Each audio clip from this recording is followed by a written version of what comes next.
this is basically a committee made TV show. I don't think there was any one writer. I think there was a whole like room of writers. Right. So you can't Well, make. if you contrast that to like The Mandalorian, which was very successful, Mhm. they actually used different directors, I think, for episodes on Mandalorian. Well, But Mandalorian had one vision. exactly. Yeah. And the successor, the one who had learned everything he could from George Lucas, who was kind of his protege, was the creator of The Mandalorian. Right. And it's a very linear, when you sit down to watch, okay, I watched 4, and then, next week I'm going to watch 5 or whatever. You definitely know where you've been and you have an idea of where we need to go or what's going to happen next. It's a linear show and it's nice. And they could have, whoever created the Rings of Power could have learned a lot from that by Yeah. keeping it. And surprisingly, Mandalorian, I think, was pretty cheap to make. Like, it's kind of low budget when you think about it. Yeah. Well, they kind of messed everything up with the Star Wars movies. So they at that point they probably couldn't put too much money into making something that they weren't sure was going to be popular. Right. But it And turned out then to be. yeah. And what did Mandalorian do that made it so instantly successful? 2 of the most popular icons in Star Wars lore are Boba Yoda Fett. and Boba Fett. Yeah. Right. And Mhm. those 2 images, like, just, you don't need the same actor you need from the early 80s, right? They're both masked people. That's true. Yeah. Right. And Yeah. it looks like, even though it's not Boba Fett and it's not Yoda, they look like it, and you are instantly attached. Like, your sentimental self is like, I love Boba Fett. I love Yoda. This is kind of the same thing. Let's sit down and watch it. You're instantly connected with the old story. This doesn't have that. Yeah. And the only thing we have really is Galadriel, and it's like a different person. What's crazy is they really could have. I mean, the elves would have looked kind of old, but I would have taken old over this. They could have kept the same actors for the elves. They could have had Hugo Weaving do Elrond, and they could have had Kate Blanchett portray Galadriel. These are immortal figures. You don't have to. True. You don't. I think people would have been fine seeing older looking versions of them, younger. You think? I think than terrible actors. Yeah. Like, would you rather it's been a terrible long time. Like, they look different. Like when Legolas was Legolas in The Hobbit? Yeah. Yeah. They used the same actor. Don't get me wrong. It's not that he looked older.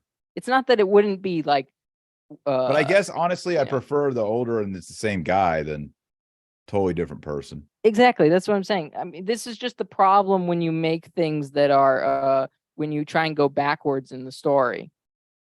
Yeah, I mean, they could have at least had like if not Gandalf, someone like Gandalf, or. Oh yeah, Ian McKellen could have played Gandalf because Gandalf is literally an old man, no matter what. He'd even look better as Gandalf now.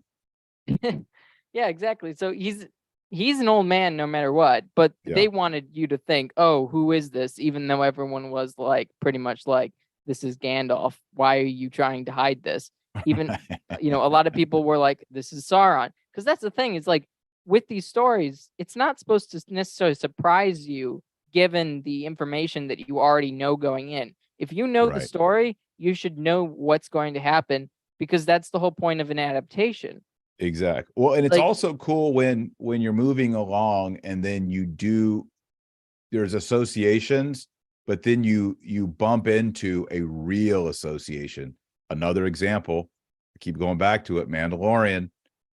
Finally, at the end of the season, I think it's the last episode, where Luke Skywalker shows up. That's the second season, but yeah.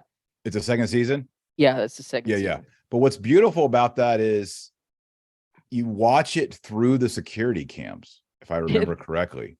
True. Yeah, that is from a directing point of view. That's actually very cool. It was kind of like Hitchcockish or something.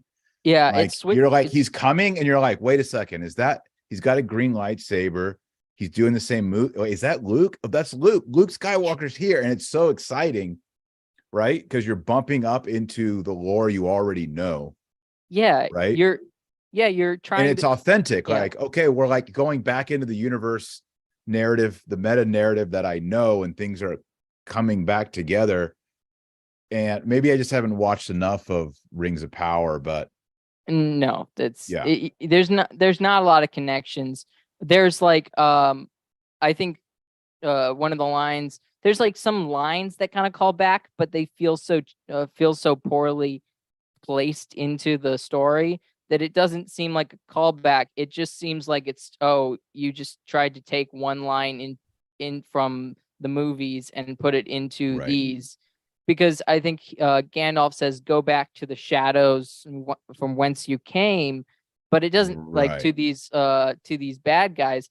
But it doesn't come off the same way exactly. It just comes off like, okay, you were just trying to subvert all of our expectations this entire time, and all the characters are not acting like the characters we knew, but then suddenly they say words that are similar or the same to what they would have. You have to pick one or the other. You have to be the same.